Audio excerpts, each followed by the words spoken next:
प्यारे बच्चों, हक कोचिंग सेंटर में आप सभी का स्वागत है। आज हम लोग द्विघात समीकरण के अंतर्गत एक्सरसाइज 4.1 का क्वेश्चन सॉल्व करेंगे। ये एग्जाम की दृष्टि से बहुत इंपॉर्टेंट चैप्टर है, इसलिए बच्चों इसको ध्यान से देखिएगा। तो चलते हैं, आज का क्लास शुरू करते हैं। यहाँ पर देखो बच्चों, यह क्वेश्चन 2 का जो है 2 चल रहा है, पेज नंबर आपका 82 है। और यह जो है मेरा जो है एक्सरसाइज 4.1 है। यहाँ पर देखिए, 2 क्रमागत धनात्मक पूर्णांकों का गुणनफल 306 है। क्या कहा मैंने?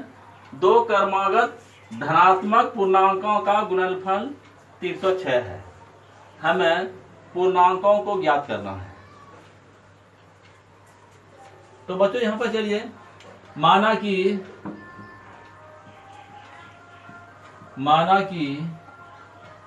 2 क्रमागत धनात्मक पूर्णांक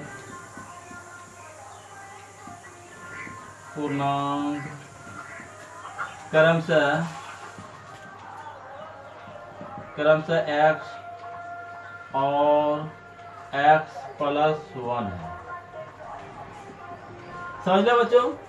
क्या कह रहा हूं वहां पे? 2 क्रमागत धनात्मक पूर्णांकों का गुणनफल 306 है। क्रमागत का मतलब होता है बच्चों लगातार। अगर मैंने पहला धनात्मक पूर्णांक x मान लिया तो दूसरा जो है वह x+1 होगा। इसलिए प्रश्न से इन दोनों का गुणनफल जो है आपका 306 है। तो क्या हो गया? x × x+1 बराबर जो हो गया आपका 306। समझ गए बच्चों? अब इसको आगे बढ़ा रहा हूं, देखो यहाँ पे ध्यान दीजिए। यहाँ पे गुना हो जाएगा x² + x बराबर हो गया आपका 306। समझ गया बच्चों? अब इसको जो है मैं इधर ला रहा हूं, इम्प्लाइड x² + x - 306 बराबर 0। समझ लिया बच्चों? अब हम जो है इसको गुणनखंड के द्वारा तोड़ूंगा, तो इसका 306 का जो है हम लोग जो 2 फैक्टराइज निकालना है। तो मैंने पहले ही बता दिया था कि शुरू गुणा अंतिम से गुणा कीजिएगा। तो जैसे हम लोग जो है 306 गुना 1 करूंगा तो 306 आ जाता है। और इसका मैं जो अभाज्य गुणनखंड के द्वारा 2 जो निकालूंगा वह आता है, क्या आता है? तो 18 और 17 आता है। यह आपका आएगा, आप अगर कीजिएगा तो कहने का मतलब हुआ एक 18 एक 17 2 फैक्टराइज लूंगा। तो यहाँ मध्य पद जो है आपका x है। इसका मतलब है कि 18 को 18x मान लूंगा और 17 को -17x मान लूंगा। तो चलिए यहाँ पर इसको देखिए, x² + 18x - 17x - 306 बराबर 0। इस तरह मैंने लिया बच्चों। अब इन दोनों को मैं अगर जोड़ता हूं तो x मेरा आ जाता है। चलिए और आगे देखिए आप लोग, इन दोनों में हम लोग कॉमन लेना चाह रहे हैं। तो क्या कॉमन आएगा बच्चों? यहाँ पे x आ रहा है मेरा, तो x + 18 हो गया आपका, माइनस इन दोनों में कॉमन क्या आएगा बच्चों? तो इनमें जो है हमारा कॉमन 17 आएगा। और x यहाँ माइनस होने के लिए हमको यहाँ पे क्या देना पड़ेगा? अपने मन से प्लस देना होगा। और यहाँ पर 18 हो गया आपका, बराबर 0 हो गया। समझ गया बच्चों? अब देखिए यहाँ पे x - 17 हो गया आपका, इंटू इन दोनों में से एक को लेना है। तो x + 18 बराबर 0 हो गया बच्चों। इम्प्लाइड x - 17 बराबर 0 हुआ।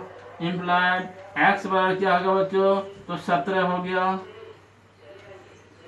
यहां तक समझ लिया बच्चों? अब इसका भी फिर लिख रहा हूं, तथा x + 18 बराबर 0। इम्प्लाइड x बराबर क्या हो जाएगा? -18। समझ लिया बच्चों? क्योंकि यहाँ पर धनात्मक पूर्णांक की बात हो रहा है, इसलिए ये जो -18 है यह मान असंभव है, क्योंकि नेगेटिव मान असंभव है। तो यहाँ पे लिख दिया नेगेटिव मान असंभव है, असंभव है।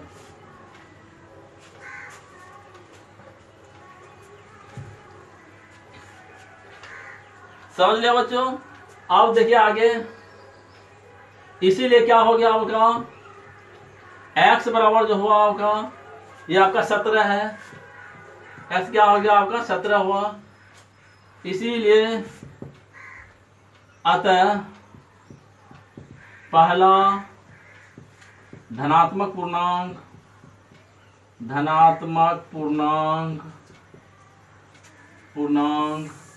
x बराबर कितना हो गया आपका 17, तथा दूसरा धनात्मक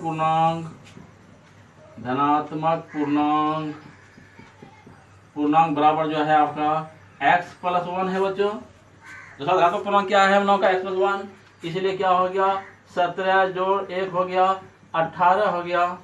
इसलिए अभीष्ट मान 17,18।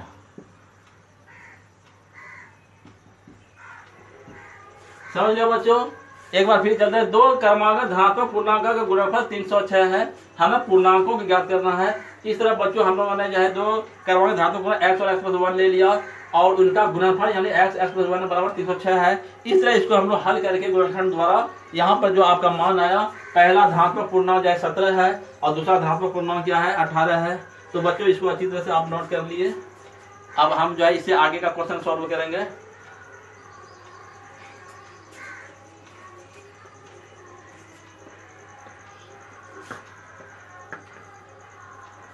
बच्चों यहाँ पे देखिए, यह क्वेश्चन नंबर 2 है और उसका जो है तीसरा नंबर जो है हम लोग जो सवाल बनाने जा रहा हूँ, पेज नंबर 82 है। देखिए, रोहन की माँ, क्या क्वेश्चन है, रोहन की माँ उससे 26 वर्ष बड़ी है। कहने का मतलब है कि रोहन से जो है उसकी माँ की आयु जो है 26 वर्ष ज्यादा है। उनकी आयु वर्षों में का गुणनफल अब से 3 वर्ष पश्चात जो 360 हो जाएगी। हमें रोहन की वर्तमान आयु ज्ञात करना है। बच्चों एक बार फिर क्वेश्चन को समझ लीजिए। रोहन की माँ उससे 26 वर्ष बड़ी है। समझ लिया बच्चों। उनकी आयु वर्षों में का गुणनफल माने उन दोनों की उम्र का गुणनफल अब से 3 वर्ष पश्चात माने 3 साल के बाद 360 हो जाएगी। हमें रोहन की वर्तमान आयु ज्ञात करना है। समझ लिया बच्चों। तो चलते हैं क्वेश्चन को सॉल्व करते हैं। माना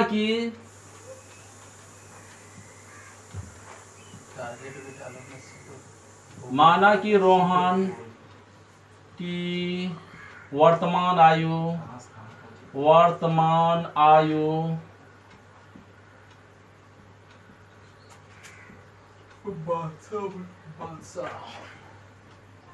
समझ बच्चों। क्या मैंने कहा, माना कि रोहन की वर्तमान आयु बराबर x वर्ष है। इसलिए प्रश्न से माँ की आयु मतलब रोहन की माँ की आयु जो होगा आपका 26 वर्ष बड़ी है। इसका मतलब हुआ x प्लस 26 वर्ष। समझ लिया बच्चों। अब देखिए, अब आगे देखिए क्या कर रहा है। 3 वर्ष पश्चात, क्या लिखा, 3 वर्ष पश्चात रोहन की आयु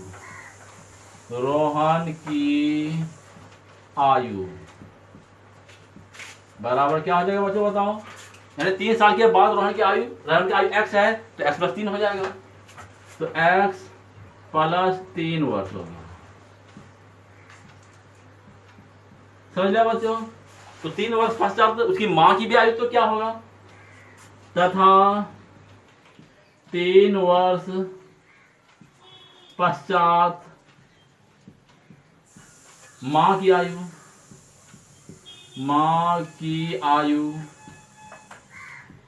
बराबर।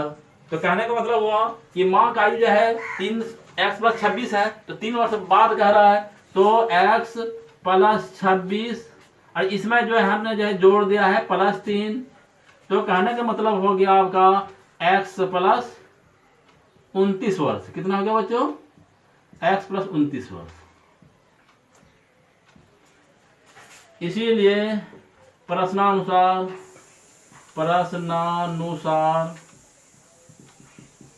हाँ देखिए प्रश्न में क्या कर रहा है बच्चों, ध्यान दीजिए।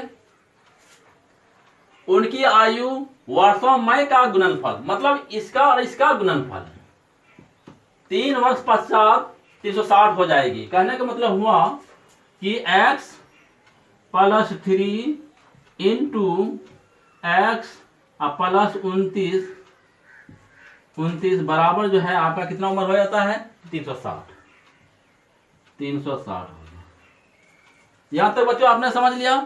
अब इसको तोड़ना है, तो इसका तोड़ने का तरीका जो सीख लीजिए। ये जो इधर का जो पद है बच्चों, इसको स्थिर में रखते हैं। ये x से इसको गुणा करता हूं, x इंटू या पूरा स्थिर रख रहा हूं, तो x प्लस 29 प्लस या 3 से फिर उसको गुणा करता हूं, 3 इंटू एक्स प्लस 29 बराबर हो गया आपका 360। यहां तक समझ लिया बच्चों। अब इसको देखिए आगे बढ़ा रहा हूं, तो x गुना x क्या हो गया? X square plus 29x plus 3x plus 29 गुना 3 करोगे कितना हो जाएगा? 87 हो जाएगा, बराबर 360 हो गया इम्प्लाइड। अब यहां पर देखो बच्चों, एक्स स्क्वायर 29x और 3x कितना हो जाएगा बच्चों? ध्यान दीजिए। तो 29x और 3x 32x plus 32x plus 87 और बच्चों 360 जो है ये इसको बराबर उस पार ले जाऊंगा, तो कितना हो जाएगा? माइनस 360। कितना हो गया आपका? माइनस 360 हो गया। 360 बराबर आपका 0 हो गया। अब बच्चों यहां पे चलते हैं।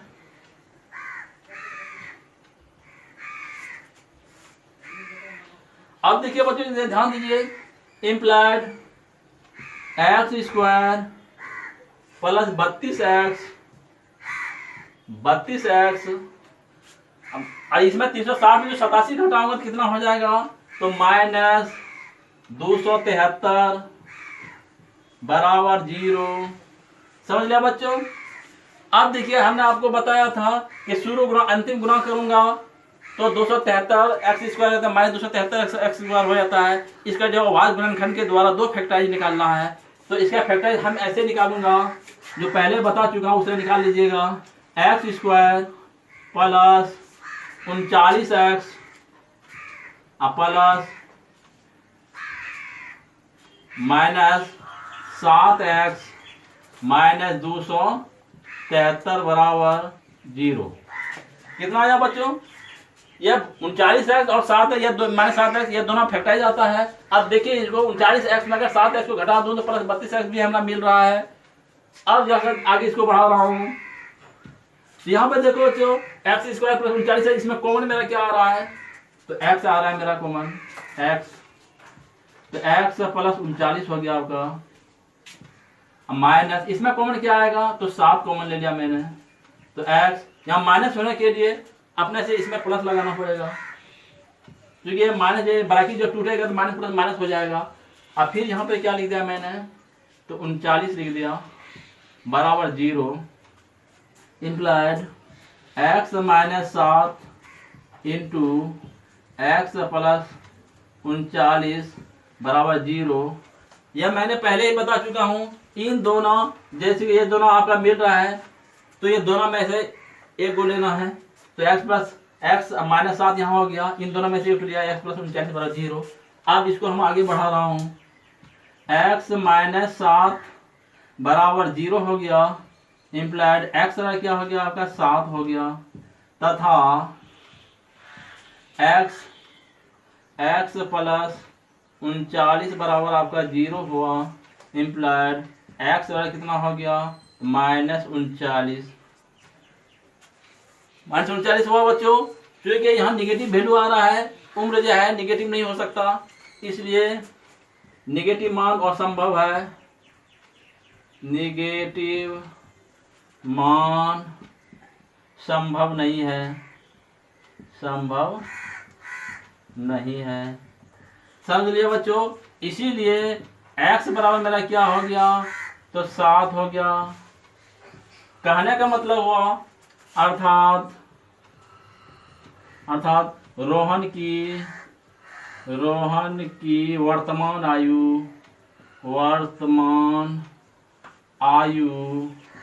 जो हमने x माना था, x बराबर कितना हो गया आपका, तो 7 वर्ष।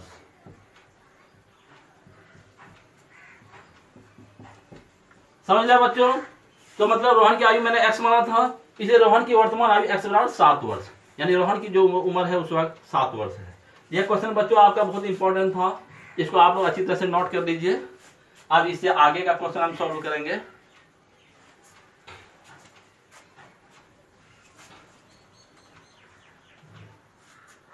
प्यारे बच्चों, अब हम लोग जो है क्वेश्चन नंबर 2 का 4 नंबर जो है बनाने जा रहा हूँ। यह पेज नंबर 182 है, पेज नंबर जो 82 है। यहाँ पे देखिए क्वेश्चन क्या है। एक रेलगाड़ी 480 किलोमीटर की दूरी समान चाल से तय करती है। समझ लिया बच्चों क्या क्वेश्चन कर रहा है, फिर एक बार समझ लीजिए। एक रेलगाड़ी 480 किलोमीटर की दूरी समान चाल से तय करती है। यदि उनकी चाल 8 किलोमीटर प्रति घंटा कम होती तो वह उसी दूरी को तय करने में 3 घंटा अधिक लेती है। समझ लिया बच्चों। हमें रेलगाड़ी की चाल ज्ञात करनी है, मतलब रेलगाड़ी का जो चाल क्या है वह ज्ञात करना है।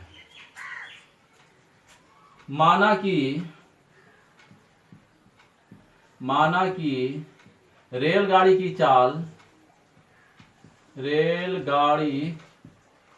चाल बराबर x किलोमीटर प्रति घंटा है। समझ लिया बच्चों। मैंने रेलगाड़ी की चाल क्या मान लिया, x किलोमीटर प्रति घंटा है, और दूरी जो है आपको जो है कितना दूरी तय करना है, 480 किलोमीटर। अब दिया हुआ है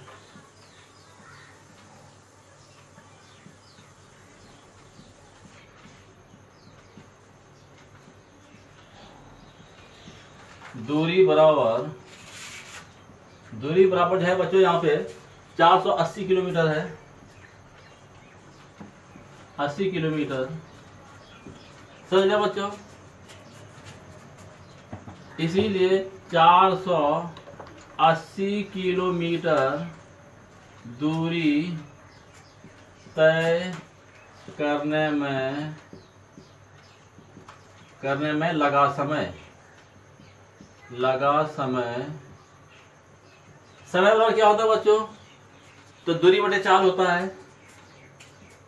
दूरी बटे चाल हो गया आपका, तो बराबर क्या हो गया आपका, दूरी है आपका 480 है बच्चों, तो 480 बटे x हो गया। यहां तक समझ लिया बच्चों। प्रश्न से यहां पे देखो बच्चों क्या कह रहा है, यदि उनकी चाल 8 किलोमीटर प्रति घंटा कम हो। प्रश्न से जब चाल 8 किलोमीटर प्रति घंटा कम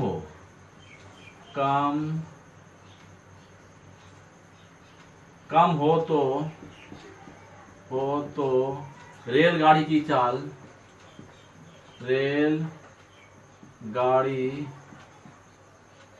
चाल बराबर जो हो जाएगा बच्चों, तो x माइनस 8 हो जाएगा, x माइनस 8 किलोमीटर प्रति घंटा। यहाँ तक समझ लिया बच्चों। उसकी चाल क्या होगा बच्चों, तो x माइनस 8 किलोमीटर प्रति घंटा होगा।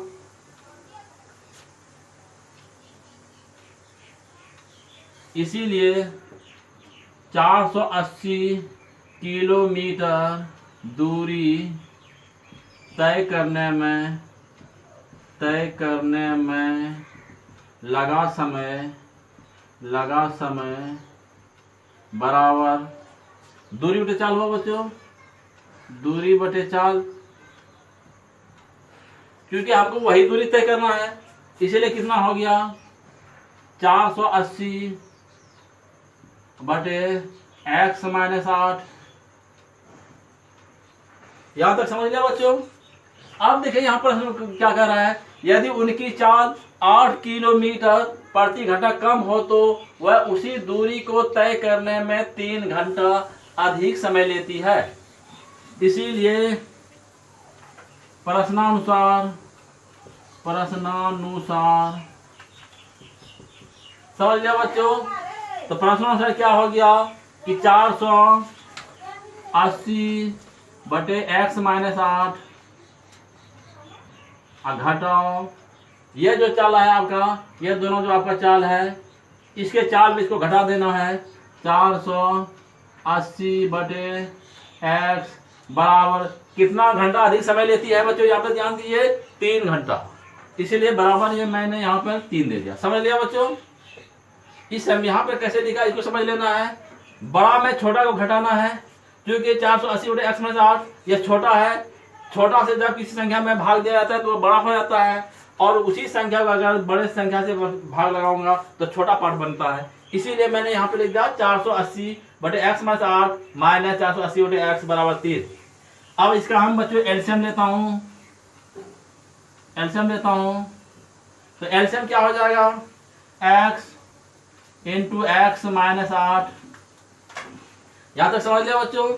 इससे भाग लगना इसमें, तो क्या होगा, x बचेगा, तो 480 x हो गया माइनस इस x इसमें भाग लगाऊंगा तो क्या होगा, x माइनस 8 होगा, तो 480 इंटू एक्स माइनस 8 बराबर जो हुआ आपका यहाँ पर 3 है। यहाँ तक समझ लिया बच्चों। अब इसको आगे बढ़ा रहा हूं।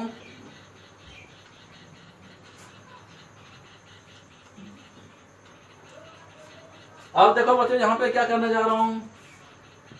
यहाँ पे देखिए 480 हो गया आपका, 480 एक्स माइनस, यहाँ पे देखिए गुना होगा आपका माइनस 480 एक्स, और यहाँ पे देखो बच्चों माइनस माइनस क्या हो रहा है आपका, तो प्लस हो रहा है, प्लस हो गया आपका।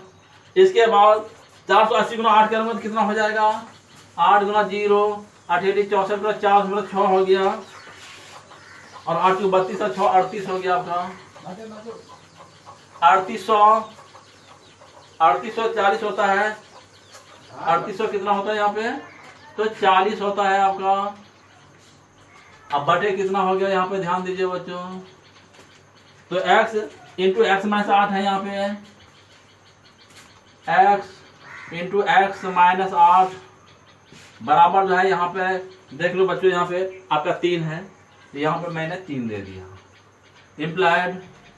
अब इसको गुना करता हूँ, और ये देखिए 480 एक्स है माइनस 480 एक्स है, तो ये दोनों आपका कट जाता है, ये आपका कट गया, तो क्या हो गया आपका इम्प्लाइड 3840 बटे, यहाँ गुना कर देता हूँ एक्स स्क्वायर माइनस 8x, अब बराबर जो हो गया 3 बटे 1 लिख दिया बच्चों मैंने। अब इसको ऐसे करता हूँ 3 इंटू इसे गुना कर रहा हूँ, तो एक्स स्क्वायर माइनस 8x बराबर जो हो गया आपका 3840। समझ गया बच्चों यहाँ पे। और आगे देखिए क्या करने जा रहा हूँ, ध्यान दीजिएगा, एक्स स्क्वायर माइनस 8x बराबर क्या हो गया आपका, 3 से उसमें भाग लगाऊंगा, 3840 बटे 3 हो गया आपका। 3 से घटाऊंगा तो कितना हो जाएगा, कटा रहा हूँ, 3 का 3 हो गया, 3 दूना 6 2 8 3 अट्ठे 24, कितना हो गया, तो 1280 हो जाता है। कितना हो जाता है बच्चों, 1280 हो गया यहाँ पे implied x square minus 8x, और यह 1280 है जो बच्चों, इसको इस तरफ ला रहा हूँ, तो माइनस 1280 हो गया, बराबर जो है आपका हो गया 0 हो गया। यहाँ तक समझ लिया बच्चों। अब जो है गुणनखंड के जरिया से जो शुरू में अंतिम करूंगा तो 1280 होता है। इसका 2 फैक्टराइज हमको निकालना है, जो मैंने पहले ही बता दिया कि अभाज्य गुणनखंड के द्वारा आप निकाल लीजिएगा। तो इसका जो फैक्टराइज आएगा आपका, तो एक्स स्क्वायर माइनस 40x कितना होगा, तो 40x प्लस 32x माइनस 1280 बराबर 0।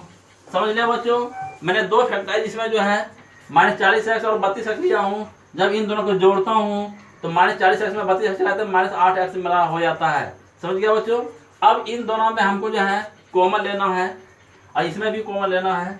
तो चलिए यहाँ इन दोनों में क्या कॉमन आ रहा है बच्चों, जरा ध्यान दीजिए। तो x मेरा कॉमन आ रहा है आपका, x माइनस 40 प्लस यहाँ पे क्या कॉमन ले रहा हूँ, यहाँ पर 32 मैंने ले लिया, तो x माइनस कितना हो गया, तो 40 हो गया आपका, बराबर आपका 0 हो गया। अब देखो बच्चों यहाँ पर दोनों पद आपको मिल रहा है, x में 40 और x में 40।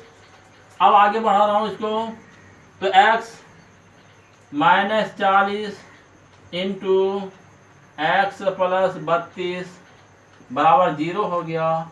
इम्प्लाइड x माइनस 40 बराबर आपका 0 हुआ। इम्प्लाइड x वाला कितना हो गया बच्चों, तो 40 हो गया। x वाला कितना हो गया आपका 40।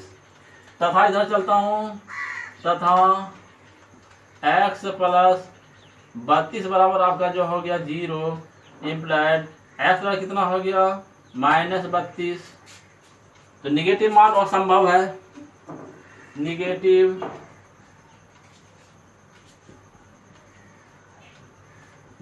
मान संभव नहीं है, संभव नहीं है। समझ लिया बच्चों। क्या कि रेलगाड़ी की चाल जो है वो निगेटिव नहीं हो सकता है, इसीलिए आपका क्या हो गया, आपका x बराबर जो हुआ आपका, तो यह 40 हुआ। समझ लिया बच्चों। x बराबर कितना हो गया आपका 40 हो गया। बच्चों यहाँ पे मिटा रहा हूँ मैं, इसको आप लोग अच्छी तरह से उतार लीजिएगा। और x बराबर जो है आपका 40 हो गया है।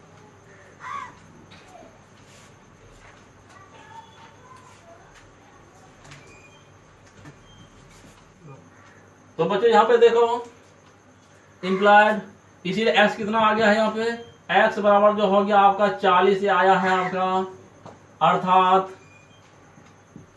अर्थात रेलगाड़ी की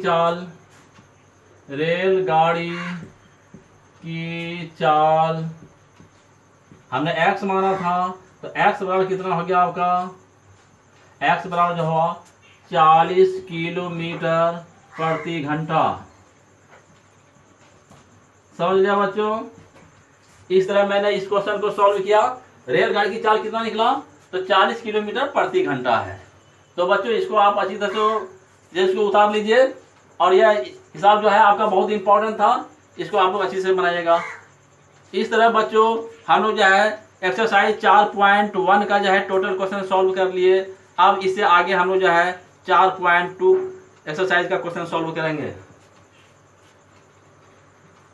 तो इसको मिटा देते हैं बच्चों।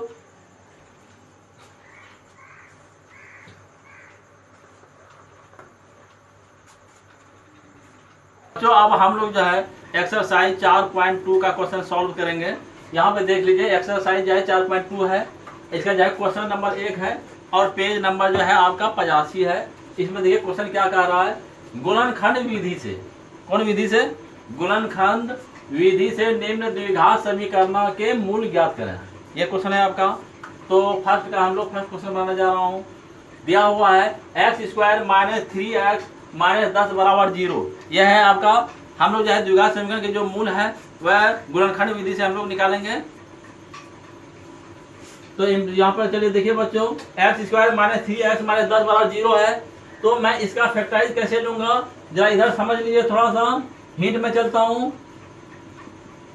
हिंट में हम लोग कैसे इसका फैक्टराइज लेना है बीच वाले का, तो समझ लीजिए कि शुरू गुना अंतिम। क्या करूंगा हम लोग, सबसे पहला नियम हुआ शुरू गुना अंतिम कर दीजिए।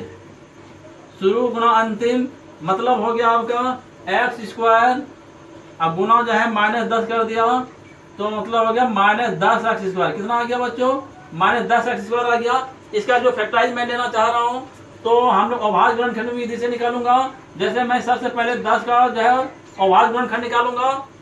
तो देखिए यहाँ पे 2 5 10 हो गया, यह आ गया आपका 2 गुना 5 हम लिखूंगा। 10 को हम लोग क्या लिख सकता हूँ 2 गुना 5।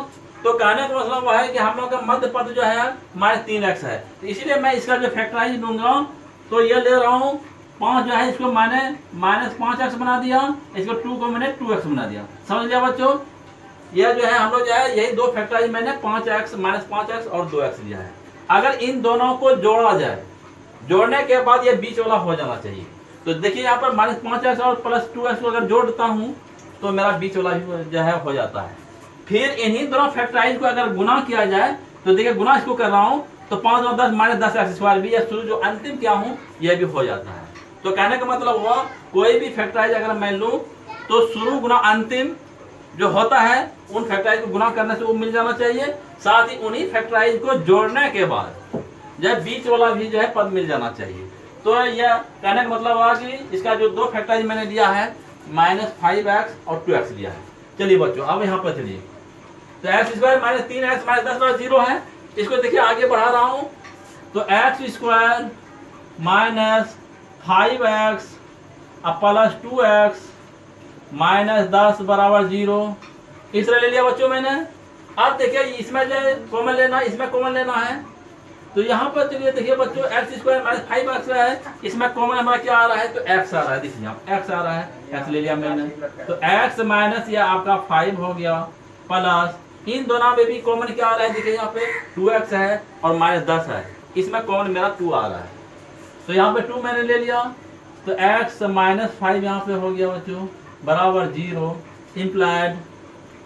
तो क्या हो गया आपका तो x +2 इंटू इन दोनों में से एक को लेना है तो x -5 बराबर 0 हो गया।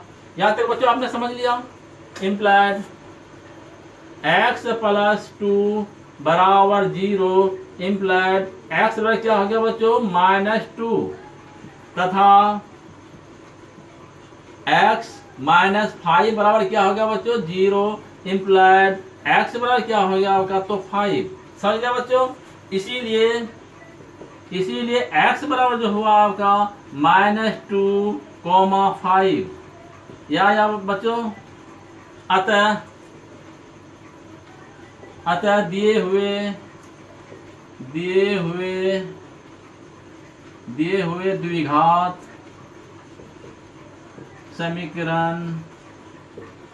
समीकरण के दो मूल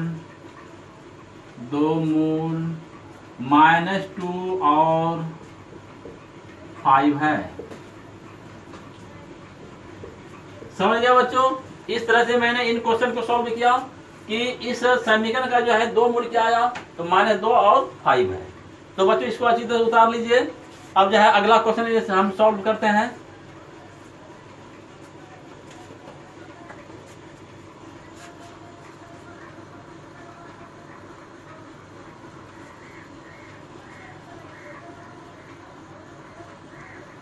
जो है हम लोगों का एक का जो है 3 है, यहाँ पे देख लीजिए दिया हुआ है √2x²। क्या क्वेश्चन है हम लोगों का √2x² + 7x + 5√2 = 0।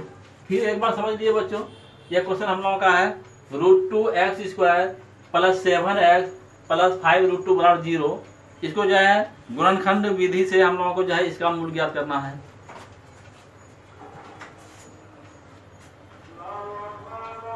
तो बच्चों यहाँ पे देखिए हम लोग को देखो बच्चों यहाँ पे जो है क्वेश्चन नंबर 1 का ये 3 है।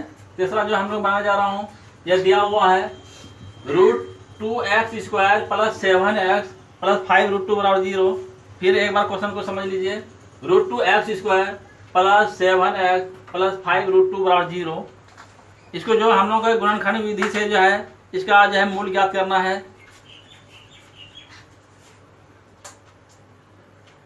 देखो बच्चों यहाँ पर हमने जो है अभी तुरंत हिंट में बताया। हिंट में देखिए कैसे इसका जो है दो फैक्टराइज लेना है तो शुरू गुना अंतिम करना है। तो यह आपका हो गया √2x² गुना 5√2। यह आपका 5√2 है। तो ये आपका हो गया √2 गुना √2 हो गया 2 गुना 5x², मतलब हो गया 10x²। समझ लिया बच्चों? मतलब 10 का हम लोग जो है अभाज्य गुणनखंड निकालना है, तो 2 5 10 हो गया। इसका जो 2 फैक्टराइज हमको लेना है, समझ लिया बच्चों? यानी 10 का जो हम 10x² जो फैक्टराइज लूंगा वह हम लूंगा 2x और 5x लूंगा। समझ लिया बच्चों? यही हम लोगों को फैक्टराइज लेना है। तो यहाँ पे चलिए √2 x² plus 2x plus 7 plus 5x plus 5 √2 बराबर 0। यहाँ तक समझ में आ गया बच्चों? देखिए यहाँ पर 2x प्लस 5 इसको जोड़ूंगा तो 7x भी मेरा हो रहा है।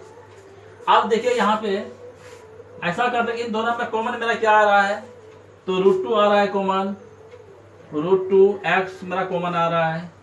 यहाँ पे देखो बच्चों क्या बचा मेरा, तो x हो गया आपका।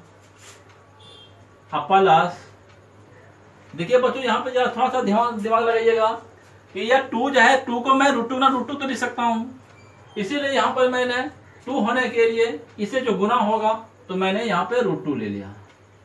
समझ लिया बच्चों? प्लस यहाँ पे देखिए 5x प्लस 5 √2 है, इसमें कॉमन मेरा आ रहा है 5x प्लस √2 बराबर आपका 0 हो गया। यहाँ तक समझ लिया बच्चों? आगे चलते हैं, x प्लस √2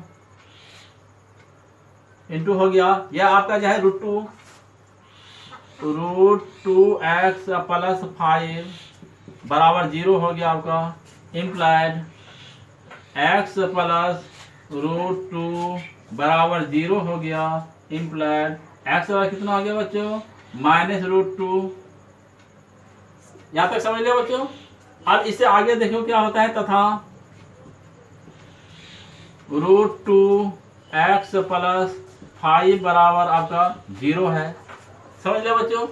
आगे चलते हैं, √2x बराबर क्या हो गया आपका, इसको उस तरफ ले जाऊंगा तो -5 हो गया।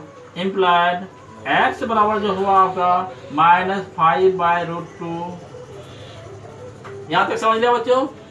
इसीलिए x बराबर क्या हो गया आपका, -√2 -5/√2। यह आपका x का वैल्यू आया।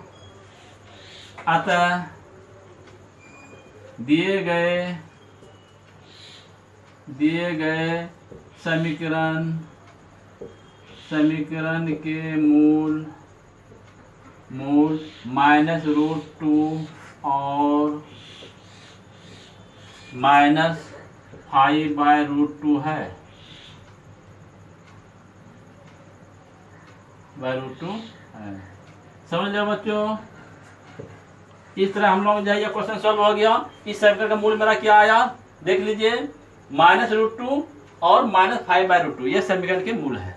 तो बच्चों इसको अच्छी तरह से नोट कर लीजिए। अब इसे जो है आगे का क्वेश्चन मैं सॉल्व करूंगा। तो बच्चों इसको मिटा रहा हूं।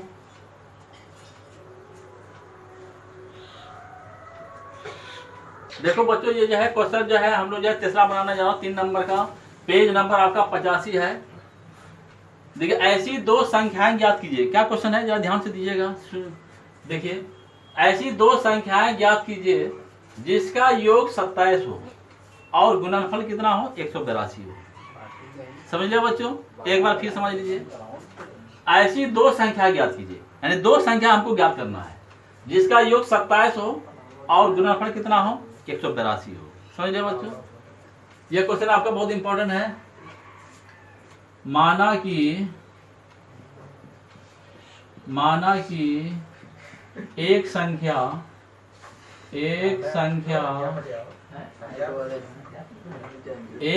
बराबर x है।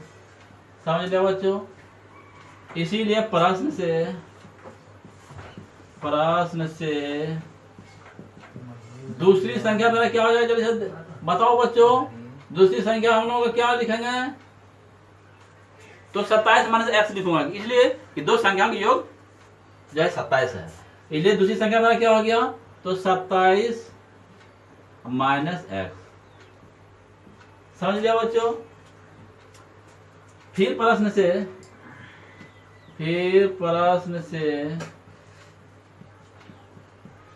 में देखो बच्चों क्या कह रहा है, और उनका गुणनफल। किसका गुणनफल, इन दोनों संख्याओं का गुणनफल कितना है, 182 है। तो दोनों संख्या गुणनफल मतलब x इंटू 27 माइनस एक्स बराबर कितना हो गया आपका, तो 182 आपका दिया हुआ है, तो 182 यहाँ पे लिख दिया। समझ लिया बच्चों। अब देखिए आगे चलते हैं, गुना करते हैं, तो 27x माइनस एक्स स्क्वायर हो गया आपका बराबर जो हो गया आपका 182 हो गया। समझ लिया बच्चों। आगे चलते हैं, इसको ऐसे घुमा देता हूँ, minus x square plus 27x, इसको अंदर ले जाता हूँ, माइनस 182 बराबर 0। इस तरह मैंने लिख लिया बच्चों। और आगे देखिए क्या करते हैं, यहाँ पर माइनस मैं कॉमन ले रहा हूँ, तो क्या हो जाएगा, x square minus 27x plus 182 बराबर 0। समझ लिया बच्चों। अब हम लोग ऐसा करता हूँ, माइनस को 0 से भाग लगा दूंगा तो 0 हो जाएगा। तो कहने का मतलब हुआ आपका x square minus 27x plus 182 बराबर जो आपका 0 हो गया, इम्प्लाइड। अब देखिए यहाँ पर शुरू गुना अंतिम करूंगा 182 आएगा। 182 का फैक्टराइज जो मैं पहले बता चुका हूँ हिंट में, कैसे इसका फैक्टराइज लेना है।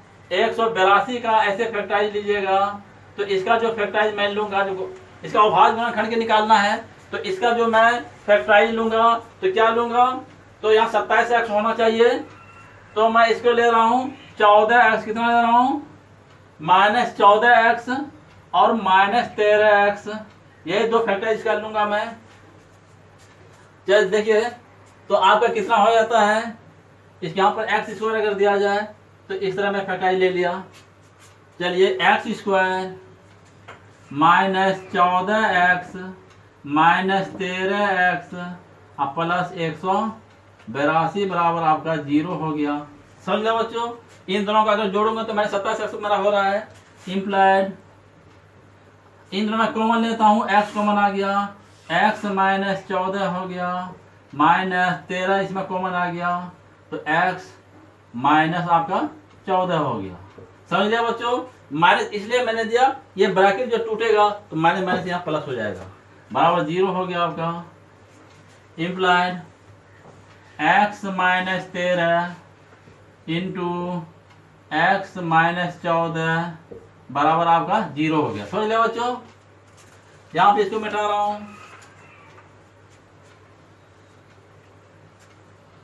हाँ तो बच्चों देखिए अब आगे क्या करते हैं, यहाँ समझ लीजिए, यहाँ x माइनस 13 और x माइनस 14 बराबर 0 है, तो यहाँ पर हम लोग इम्प्लाई लिख देता हूँ, x minus 13 into x minus 14 बराबर आपका 0 हो गया, इम्प्लाइड। x माइनस 13 बराबर आपका 0 हुआ, इम्प्लाइड x बराबर कितना हो गया आपका 13 हो गया, तथा x माइनस 14 बराबर 0 हो गया, इम्प्लाइड x बराबर कितना हो गया, तो 14 हो गया। इसीलिए क्या हो गया आपका x बराबर जो हुआ आपका 13 14। समझ में आ गया। इसीलिए पहली संख्या जो आपका हुआ, पहली संख्या मतलब x बराबर जो हुआ 13 या 14 है, तथा दूसरी संख्या बराबर जो यहाँ पर देखो बच्चों, दूसरी संख्या मेरा क्या है 27 माइनस एक्स है, तो 27 माइनस एक्स, तो 27 में जो है हम जो है x का जो 13 मान रख रहा हूँ, तो 27 घटाओ 13 बराबर 14 हो गया, या फिर निकाल रहा हूँ 27 माइनस एक्स, तो 27 में हम जो है यह 14 ले रहा हूँ, तो कितना हो गया आपका 13 हो गया। इसीलिए दूसरी संख्या आपका क्या निकला, दूसरी संख्या बराबर 14 या 13 है। समझ लिया बच्चों। अतः दो संख्याएं क्रमशः 13 और 14 है। चलिए समझ लिया बच्चों। इस तरह जो है मैंने ये क्वेश्चन सॉल्व किया, इसको अच्छी तरह से नोट कर लीजिएगा।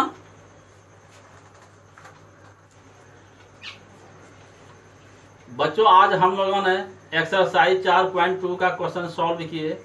अगले क्लास में हम लोग इसी एक्सरसाइज का शेष क्वेश्चन सॉल्व करेंगे। तो बच्चों आज का क्लास यही समाप्त करते हैं।